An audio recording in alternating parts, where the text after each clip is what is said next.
Tears fell when I told Charlie that forgiveness wasn't the absolution of evil, but the only bridge that keeps pain from becoming an inheritance of hatred. He closed his eyes and, for the first time since the tragedy, breathed like someone breaking the surface after a long time underwater. I am Jesus. I tell this story because the human heart needs a language that law and politics cannot reach. It happened after a tragedy that drew multitudes into a valley of opinions, headlines, and accusations. The world was loud, social media a sea of towering waves. In the midst of it all, a man was searching for something no argument could give. He was searching for rest for his soul.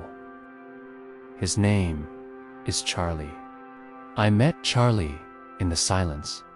Not the silence of absence, but the dense silence of someone exhausted by noise.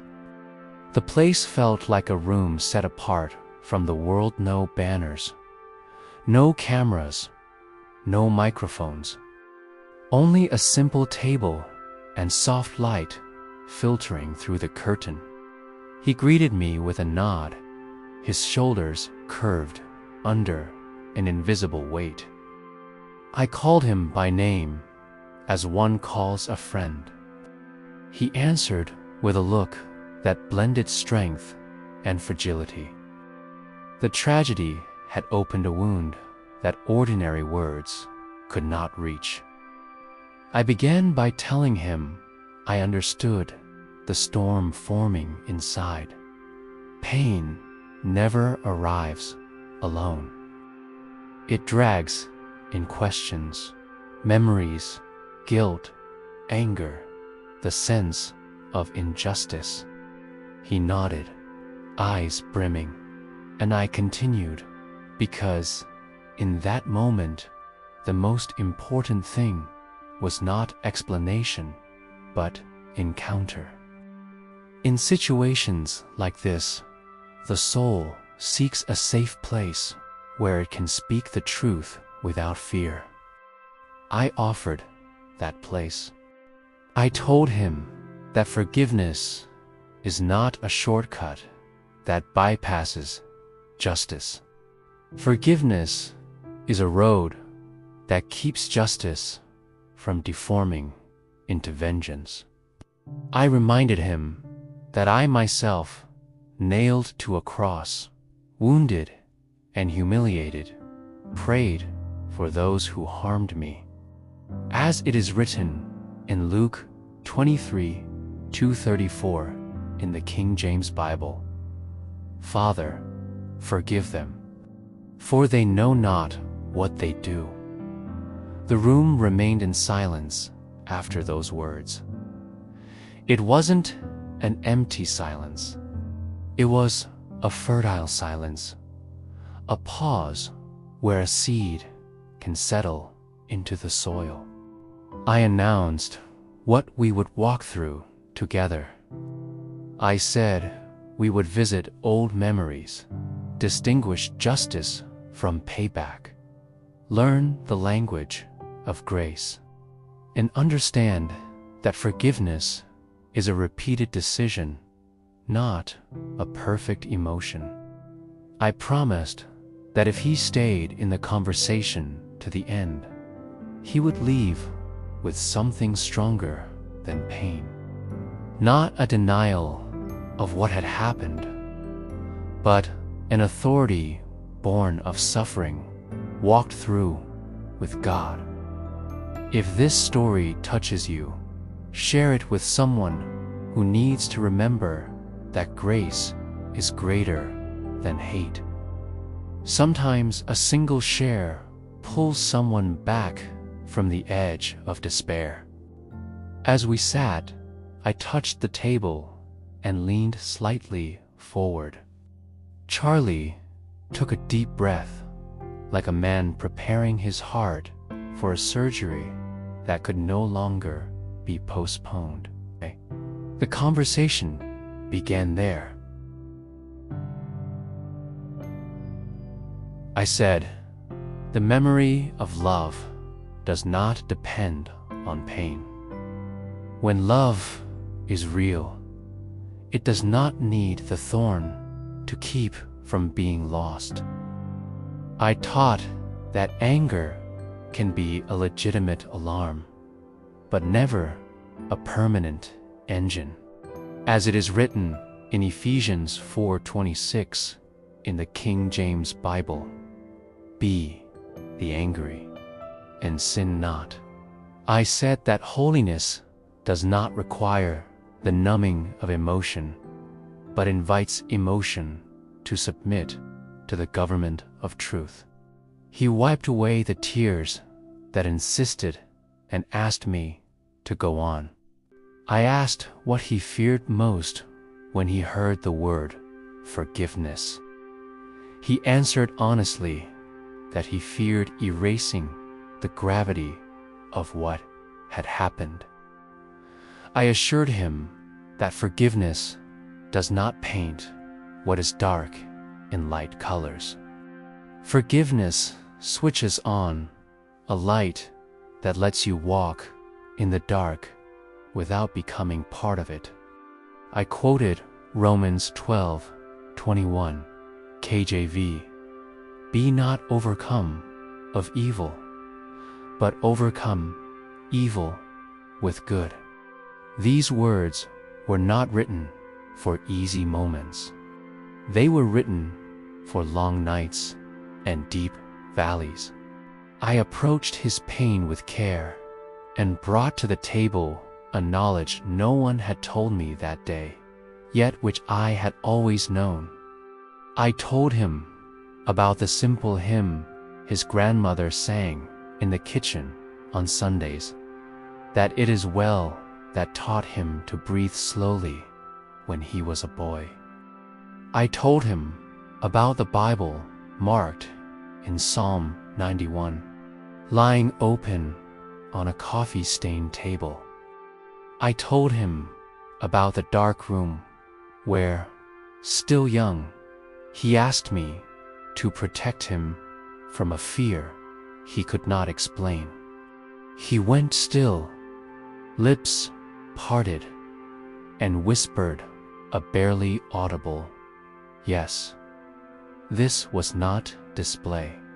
It was a tender reminder that I had always been there. Then I explained that grace visits the whole story. It does not arrive only at the point of tragedy. It crosses childhood, the days of courage and the days of weakness, the public successes and the secret failures. I said grace is not naive about evil. Grace looks evil in the eyes and disarms it, refusing to let it dictate the future. And I added that forgiveness is not a rare, spontaneous emotion. It is a spiritual discipline that repositions the heart again and again until peace occupies the place once held by resentment. He asked, voice trembling, whether forgiveness demanded giving up the pursuit of justice. I answered that justice is a river flowing from my throne. Justice is not vengeance in different clothes. Justice honors truth and protects life. When a society confuses justice with vendetta, it multiplies victims. When a heart confuses forgiveness with weakness, it becomes hostage to the offender. The forgiveness I teach frees the offender without absolving the offender of answering for his deeds. Forgiveness hands the case to the judge who sees the invisible and searches motives. I led Charlie to an inner place where he could name his losses.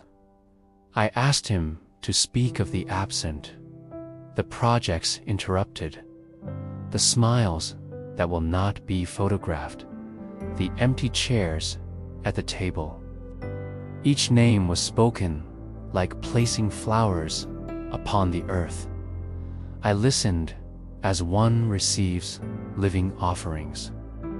When he finished, I reinforced that heaven records tears. As written in Psalm 34:218, KJV, "The Lord is nigh unto them that are of a broken heart, and saveth such as be of a contrite spirit." He nodded in silence, and again the silence filled with presence. I spoke about the body that keeps memories. The body learns to brace for the blow. Tight shoulders, locked jaw, shallow breathing, broken sleep. I taught him a simple practice. I set my hand upon my chest and asked him to attend to his breath. Inhale, like receiving a gift. Exhale, like returning a weight that no longer belongs in the heart. As we breath not as a technique, but as an act of trust, gentle peace began to settle. It wasn't theatrical magic. It was the discreet sign that grace was working in invisible layers. He asked if forgiveness was possible in the face of such a brutal act. I replied that forgiveness is always miraculous and always possible, because it is born from what I have already done for all. I reminded him of John 3:16, KJV, "For God so loved the world, that he gave his only begotten Son, that whosoever believeth in him should not perish, but have everlasting life." I explained that the love of God does not erase the gravity of sin. The love of God exposes the gravity of sin and offers a path of reconciliation no human effort could build. He looked at me with a question he had not yet voiced. I answered that death is not Lord over my people. I said, "I am the resurrection and the life." I recalled John 11:25, KJV, "I am the resurrection and the life." He shut his eyes, and a tear slid down with the gentleness of someone who no longer needs to hide anything. At that point, I knew it was time to offer an image that could guide him in the days ahead. I told the story of a tree struck by lightning. The tree does not deny the strike. The trunk bears the mark, but the sap keeps rising. Over time, the scar does not disappear. It becomes part of the beauty.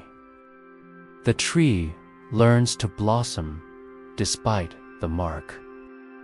I said his soul would be like that tree. The scar would not erase spring. Grace would turn the mark into testimony. He asked how to deal with the multitude of voices demanding immediate postures, hard answers, incendiary words.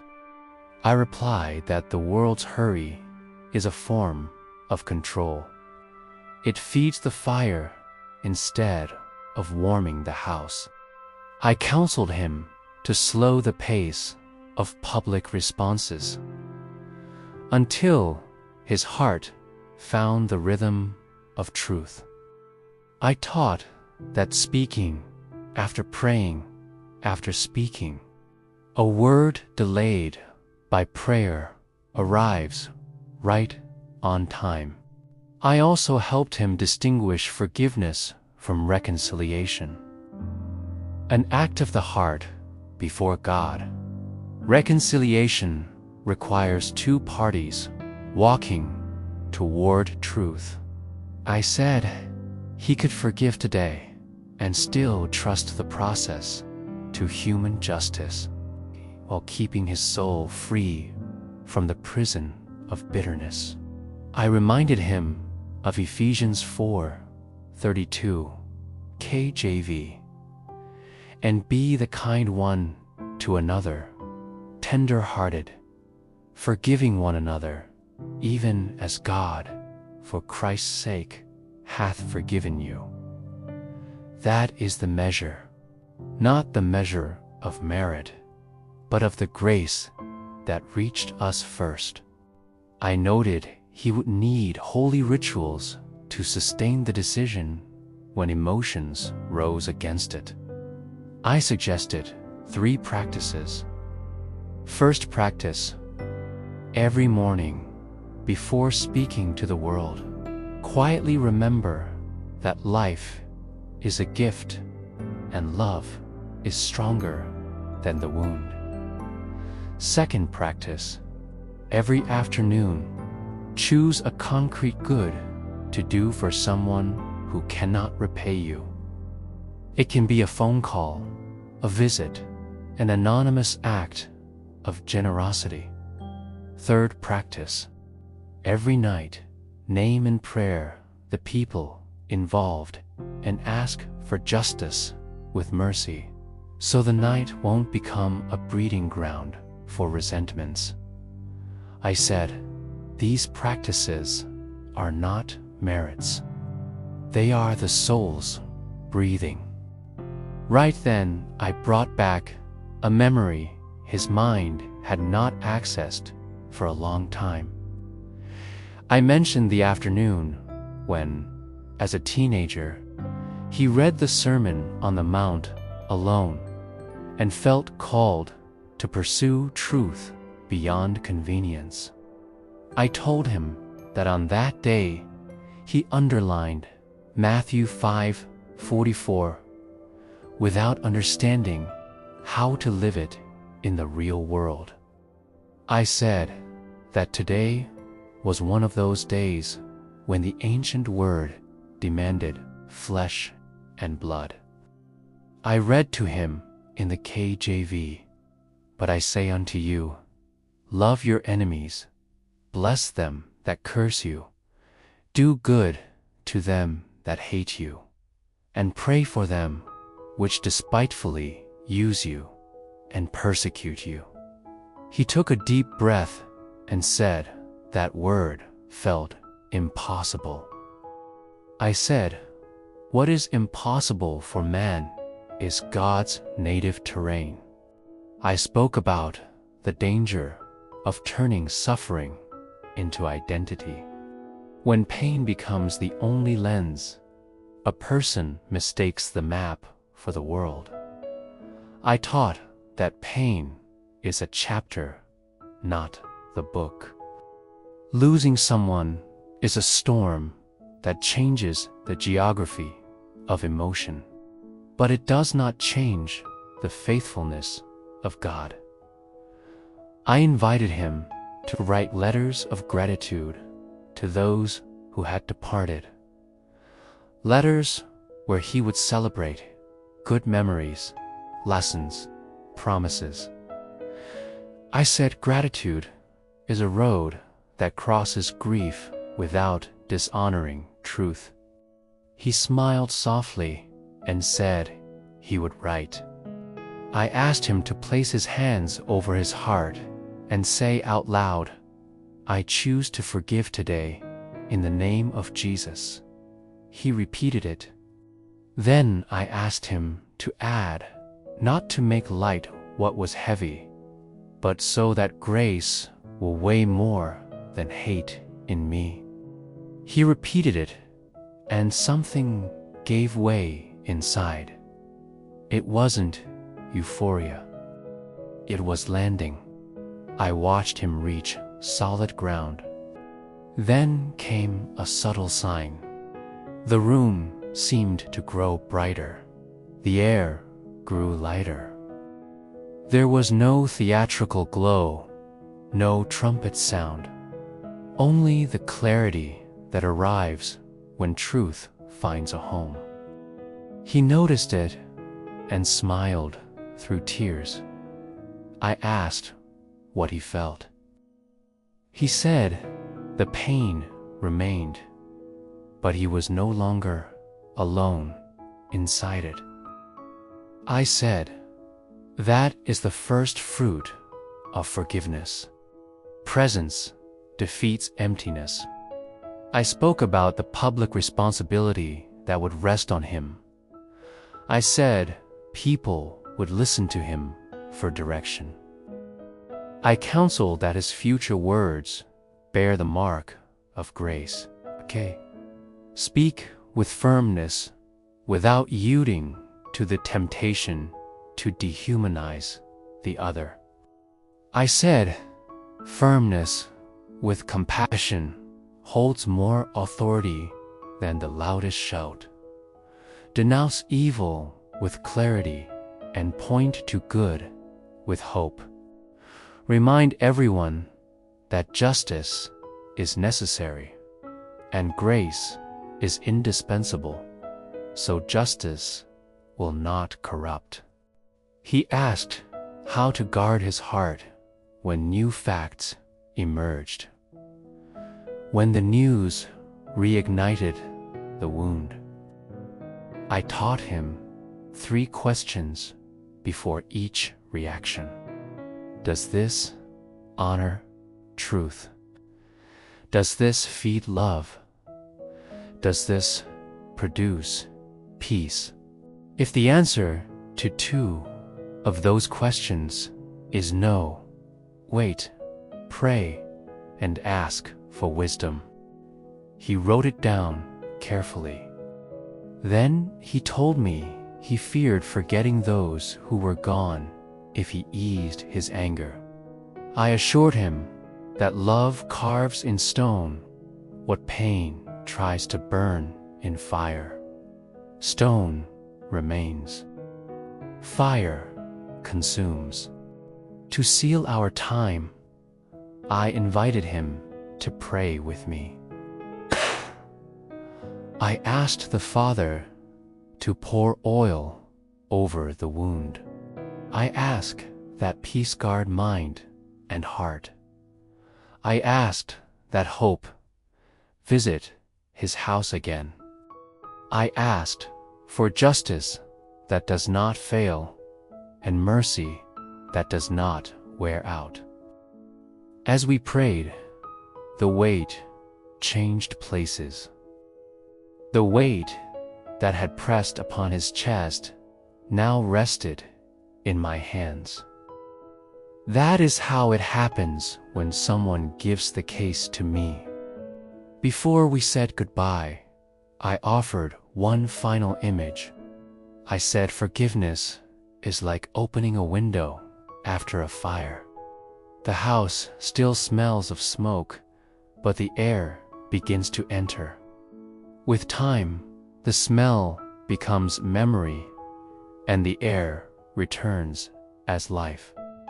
He smiled and thanked me with a silent embrace. I said I would be with him in public hallways and private rooms, in days of noise and nights of quiet. I said, love does not leave after prayer. Love stays. I turned to go and then return because one thing was missing. I gave him a small phrase to repeat whenever the pain surged. The phrase was simple. I choose grace. I asked him to repeat it until it became instinct. He nodded. I choose grace. The phrase lingered in the air like a hymn learned without noticing. I left that meeting knowing the story would not end there. Transformation is not a one-scene spectacle. Transformation is faithfulness across many days, but a foundation had been laid. Charlie was no longer hostage to another's hatred. He had taken the step no headline could take for him. He had chosen the bridge of forgiveness. From that point forward, each future decision would find new ground underfoot. Now I want to speak to you who are listening. Perhaps your tragedy is not in the news, but it is headline material inside your heart. Perhaps your world has been wounded by words, by losses, by violences no one knows. Perhaps your house is quiet in a strange way. I want you to know forgiveness is possible today, not because the other deserves it, but because you were loved first. Forgiveness does not leave justice orphaned. Forgiveness places justice in hands that do not owe. Forgiveness does not make light what was heavy. Forgiveness places the cross at the center of the weight. Forgiveness does not erase the past. Forgiveness opens the future. The practical path begins now. Breathe slowly. Name your pain before me. Say that you choose grace today. If necessary, make it an hourly refrain. Choose a concrete good to practice. Write a letter of gratitude to someone who has gone or someone who remains. Pray for justice with mercy. Read aloud Romans 12:21 KJV. Be not overcome of evil, but overcome evil with good. Read Matthew 5:44. Ask me for help. Ask me for help. I answer when I am called. I draw near to the brokenhearted. As written in Psalm 34:18 KJV. The Lord is nigh unto them that are of a broken heart. You are not alone inside your storm. I also want to speak to those who carry public responsibility, mothers and fathers, teachers and leaders, people with a voice in communities and platforms. The words you choose can light bonfires or hearths. Bonfires burn, hearths warm. May your firmness come with compassion. May your pursuit of justice be tempered by the awareness that every human being carries a story. May your posts and speeches be bridges. May the name of Jesus not be a weapon to win debates, but a shelter to heal people. I also want to speak to those who carry public responsibility, mothers and fathers, teachers and leaders, people with a voice in communities and platforms. The words you choose can light bonfires or hearths. Bonfires burn, hearths warm. May your firmness come with compassion. May your pursuit of justice be tempered by the awareness that every human being carries a story. May your posts and speeches be bridges. May the name of Jesus not be a weapon to win debates, but a shelter to heal people. If this story spoke to your heart, share it with someone who needs to breathe grace today. Maybe it's a weary friend. Maybe it's a distant relative. Maybe it's someone you consider an adversary. Send it like a hand extended. If you want, comment below with a question you would ask me if we were face to face right now. Your question may help someone who doesn't know how to begin praying. Subscribe to walk with me through other conversations like this one. There are encounters that change the course of a life, and I want you present when they happen. To you who lost someone and feel the pain of an empty chair, I say that I walk with you. I know the name, face, and story of each one who has gone. I keep your tears as something precious. I will give you courage to remember without wounding yourself again.